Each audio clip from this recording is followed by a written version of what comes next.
Hello, Teacher Ian here. Let's look at the words harrow and harrowing. Now, it's a bit ironic that a word associated with such modern psychological distress has its roots in the dirt of a medieval farm.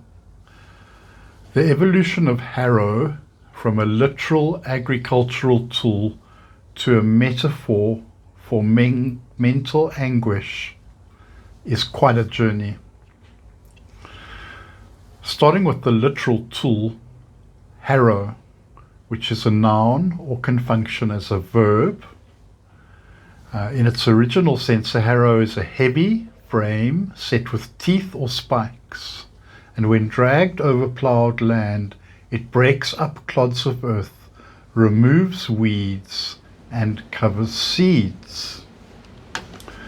So as a part of speech, a noun is the tool, the harrow, and as a verb, to harrow, it's the action of using the tool. Its origin is from the Middle English, harrowe, related to the Old Norse herfi. It has been a part of the English language since at least the 14th century.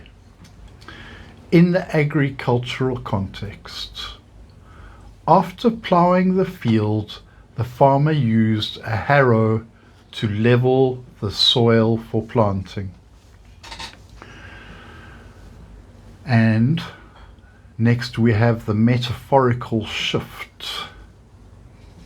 Harrowing is an adjective, and the transition from agriculture to emotion happened because of the action of the tool.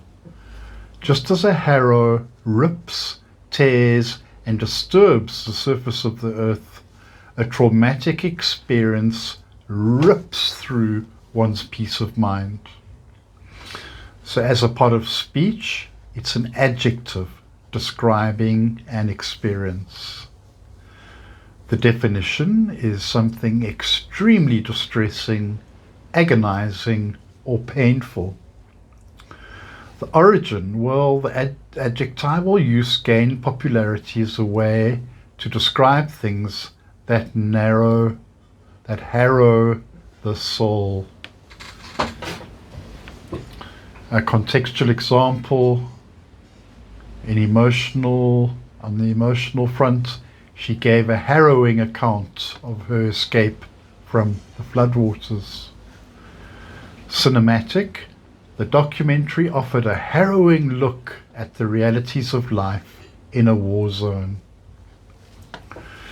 In the theological context, the harrowing of hell.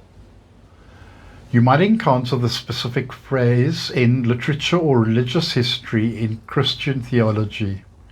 The harrowing of hell refers to the period between Christ's crucifixion and resurrection, during which he is said to have descended into hell to rake out or release the souls of the righteous.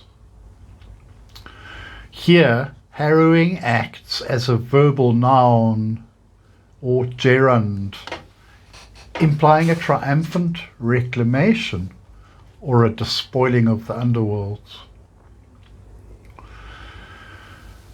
So harrow as a noun in farming is a spiked tool for breaking up soil. Harrow as a verb in farming or literary sense is to pull, harrow, to pillage or distress. Harrowing as an adjective, it's an experience that is deeply upsetting or traumatic. If you want to remember the meaning of harrowing, just picture the metal spikes of the farm tool. A harrowing story is one that feels like those spikes are being dragged through your emotions.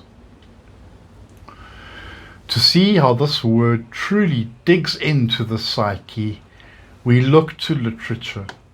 While most people today use the adjective harrowing classical writers used the verb to harrow to describe a soul being literally raked over. In Shakespeare's Hamlet, Shakespeare is often credited with popularizing the metaphorical use of harrow to describe psychological torment. In the very first scene of Hamlet, the character Horatio sees the ghost and remarks, "It harrows me with fear and wonder." Later, the ghost itself uses the word to describe the effect its story would have on a living person. "I could a tale unfold whose lightest word would harrow up thy soul." In both cases, Shakespeare isn't just saying the characters are scared. He is suggesting that their minds are being ploughed up, disturbed at the deepest, most foundational level. Next we have The Harrowing of Hell, the action movie of theology. In medieval literature and mystery plays, the harrowing of hell was a popular theme. It describes Christ breaking into the underworld to rescue souls. Context, well, here the word takes on a nuance of pillage or despoiling, meaning it's as if Christ raked through hell to gather the people who didn't belong there. An example, the ancient poems recount the harrowing of hell, where the gates were broken and the righteous were led to light. In modern literary examples, in modern prose, you'll see the verb used to describe the wear and tear of a difficult life. Describing someone's appearance, he appeared as if he'd been harrowed by his work, meaning his face looked lined, exhausted, and ploughed by stress.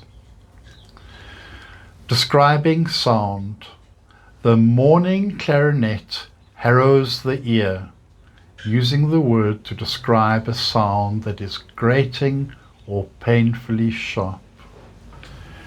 It's a powerful word because it carries the weight of that heavy, spiked iron frame.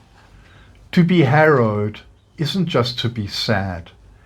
It's to feel as though the very surface of your life has been torn up to reveal what's underneath. That's all for now. Like and subscribe. Thank you, and see you in the next one.